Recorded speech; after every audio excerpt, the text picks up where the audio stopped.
আমরা বলি না বড় দোষী তো তারা কি বলেন, বাচ্চা যদি না ঘুমায় না খাইতে চায় এগুলাই তো বলে। বাঘ আসবে, বিড়াল আসবে।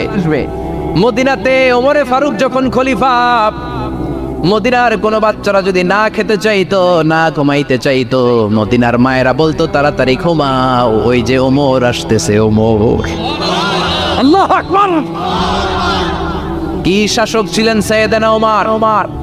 সবাই সমান সমান, ওনার বিধান ওনার রীতি সবার জন্য সমান। মদ খাওয়ার অপরাধে নিজের কলিজার টুকরা ছেলে আবু শাহমাকে 80টা বেত মেরেছে। হাদিসটা দাঈফ, তবে শিক্ষা আছে আমাদের জন্য। 80টা বেত মেরেছে। এক রাতে পাওয়া যায় বেত মেরে ছেলেটাকে আহত করে ফেলেছে, আরেক রাতে পাওয়া যায় পিটাতে পিটাতে ছেলেটাকে দুনিয়া থেকে শেষ করে ফেলেছে। ছেলের মুখে গন্ধ পেয়েছে। আর শরীফতা খামরান, কিরে মদ খাইছস?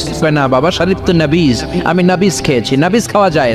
নাবিজ হচ্ছে রাতের বেলা আরবরা দুধের